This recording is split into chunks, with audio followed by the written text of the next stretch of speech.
வாழ்க்கையில் நாம் எது இருந்தா மகிழ்ச்சியாக இருப்போம் என்று நீங்கள் நினைக்கிறீர்கள்?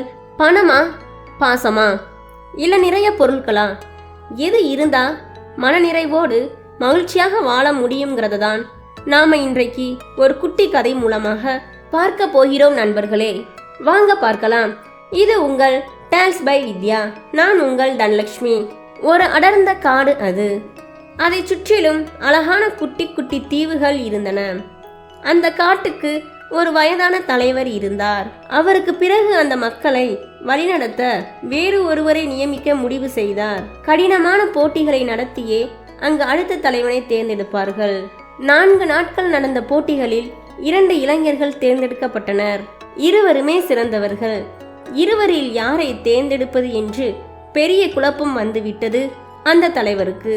மறுநாள் 2 வீரர்களையும் அழைத்தார். இளைஞர்களே, இப்போது நடக்கப் போவது இறுதி போட்டி. இதில் வெற்றி பெறும் ஒருவன்தான் தலைவனாக முடிசூட்டப்படுவான். இப்போது உங்களுக்கு சில ஆயுதங்களும் சமையல் பாத்திரங்களும் நம்முடைய உணவு தானியமான சோளம் ஒரு மூட்டை கொடுக்கப்படும். நீங்கள் இருவரும் நம்முடைய காட்டுக்கு அருகில் இருக்கும் வெவ்வேறு தீவுகளுக்கு படகில் கொண்டு போய் விடப்படுவீர்கள். நீங்கள் உங்களிடம் இருக்கும் தானியத்தை சமைத்து சாப்பிட்டு அது தீரும் வரை காட்டிலேயே தங்கி இருக்க வேண்டும். தானியங்கள் தீர்ந்த பிறகு காட்டில் இருக்கும் மஞ்சள் மரத்தின் கிளைகளை ஒடித்து அதை கொளுத்துங்கள். அதிலிருந்து வரும் புகையை கண்டவுடன் இங்கிருந்து படகை அனுப்பி உங்களை மீட்போம். உங்களில் யார் கையில் இருக்கும் தானியத்தை அதிக நாட்கள் பயன்படுத்தி அந்த தீவில் தாக்கு பிடிக்கிறீர்களோ அவர்தான் அடுத்த தலைவராக தேர்ந்தெடுக்கப்படுவார் என்றார். தலைவர் சொன்ன நிபந்தனைகளை 2 வீரர்களும் ஏற்றுக்கொண்டு பயணமானார்கள். அவர்களுக்கு ஒரு மூட்டை சோளம் 3 மாதங்களுக்கு வரும்.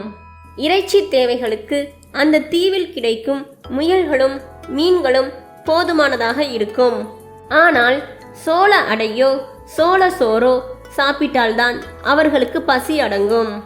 2 இளைஞர்களும் ஆளில்லாத தீவுகளில் வசிக்க ஆரம்பித்தார்கள். நாட்கள் ஓடின. 3 மாத காலம் முடிந்தது. மக்கள் ஏதேனும் தீவிலிருந்து புகை எழும்புகிறதா என்று உன்னிப்பாக கவனித்து கொண்டு இருந்தார்கள். ஒரு நாள் ஒரு தீவில் இருந்து புகை எழும்பியது. உடனே ஒரு படகோட்டி புறப்பட்டு போய் அங்கே எலும்பும் தோலுமாக இருந்தவரை அழைத்து வந்தார். அந்த தீவிலிருந்து வந்த இளைஞர் கரைக்கு வந்ததும் விழுந்தே விட்டார் தரையில். கொஞ்சம் நிதானமாகி மற்றொருவர் இன்னும் வந்து சேரவில்லை என்பதை அறிந்து அதிர்ச்சி அடைந்தார். இருப்பினும் சுதாரித்து கொண்டு தலைவரிடம், தலைவா, எனக்கு கொடுக்கப்பட்ட சோளம் 2 மாதத்திற்கு மட்டுமே போதுமானதாக இருந்தும் நான் சாமர்த்தியமாக இத்தனை நாள் தாக்கு பிடித்திருக்கிறேன். அவரும் என்னை போல தாக்கு பிடித்திருப்பார் என்ற நம்பிக்கை எனக்கு இல்லை. எனவே ஓரிரு நாட்கள் பார்த்துவிட்டு எனக்கே பதவியை கொடுக்க வேண்டுகிறேன் என்று சொன்னார். தலைவர் அவர் சொன்னதை கேட்டு தலையாட்டி கொண்டார். இன்னும் சிறிது நாட்கள் ஓடி மறைந்தன. 4 மாதங்கள் கழிந்து விட்டன. தலைவருக்கே சந்தேகம் அதிகமாகிவிட்டது. தானே நேரில் சென்று பார்த்துவிட முடிவு செய்தார். ஒரு படகோட்டியை அழைத்து படகை எடுக்கச் சொன்னார். 2 மணி நேரத்தில் படகு அந்த தீவை அடைந்து விட்டது. மற்றொரு இளைஞரை உயிரோடு காண போகிறோமா அல்லது எலும்பு கூடாய் பார்க்க போகிறோமா என்ற யோசனை தலைவருக்கு. அச்சத்தில் அவருக்கு நெஞ்சு படபடத்தது. கொஞ்ச தூரம் காட்டிற்குள் நடந்ததுமே தான் கண்ட காட்சியில் திடுக்கிட்டு போனார்.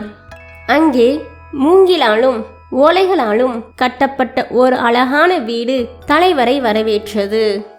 அந்த வீட்டிலிருந்து தலைவர் தேடிய இளைஞர் ஓடி வந்தார். அந்த இளைஞர் முன்பை விட நல்ல உடல் நலத்துடன் இருந்தார். தலைவரை வணங்கி வரவேற்று, வாருங்கள் தலைவரே என்று வீட்டிற்குள் அமர வைத்தார் அந்த இளைஞர். அந்த இளைஞர் உள்ளே சென்று சூடான சோள அடையும் மீனும் கொண்டு வந்து தலைவருக்கு சாப்பிட கொடுத்தார். தலைவருக்கு ஒன்றும் புரியவில்லை. தலைவர் அந்த இளைஞரிடம், உனக்கு கொடுத்த சோளம் 3 மாதத்திற்குள் முடிந்திருக்குமே. நீ என்னவென்றால் அருமையான சோள அடை கொடுக்கிறாய். நீயும் நன்றாக சாப்பிட்டு திடமாக இருக்கிறாய். இது எப்படி சாத்தியம் என்று கேட்டார். அந்த இளைஞர், கொஞ்சம் என்னோடு வாருங்கள் தலைவரே என்று அவரை வீட்டின் பின்புறம் அழைத்து சென்றார். அங்கே அழகான சோளத் தோட்டம் ஒன்று உருவாக்கப்பட்டிருந்தது. அந்த இளைஞர், தலைவா, நான் வந்த அன்றே ஒரு முடிவுக்கு வந்துவிட்டேன். எனது தானியத்திலிருந்து ஒரு பங்கை எடுத்து விதைத்து வைத்து விட்டேன். 2 மாதங்களிலேயே அறுவடைக்கு தயாராகிவிட்டது. நான் எந்த கவலையும் இல்லாமல் நிறைவாக சாப்பிட்டேன். இந்த 4 மாதங்கள் மட்டுமல்ல, இன்னும் எத்தனை வருடம் வேண்டுமென்றாலும் என்னால் இங்கே சந்தோஷமாய் வாழ முடியும் என்று அந்த இளைஞர் கூறினார். இளைஞரே, நீ தடுமாறி போவாய் என்று எண்ணி இந்த போட்டியை வைத்தேன். ஆனால் நீயோ உன் அறிவாலும் உழைப்பாலும் என்னை ஆச்சரியப்பட வைத்து விட்டாய்.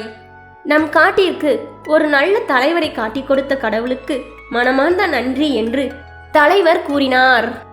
ஆம் நண்பர்களே, நம்மிடம் என்ன இருக்கிறதோ அதை திட்டமிட்டு மனநிறைவோடு வாழ பழகி கொண்டவர்களே இங்கு மகிழ்ச்சியாக வாழ்ந்து கொண்டிருக்கிறார்கள். இல்லாதவைகளை எண்ணி கவலைப்படுவதை விட இருக்கிறதை வைத்து மகிழ்ச்சியாக வாழ பழகி கொள்ளுங்கள். நாமும் நன்றாக இருக்கலாம், நம் குடும்பத்தையும் மகிழ்ச்சியாக வைத்து கொள்ளலாம். நன்றி, வணக்கம். மீண்டும் உங்களை வேறொரு கதைக்களத்தில் சந்திக்கிறேன்.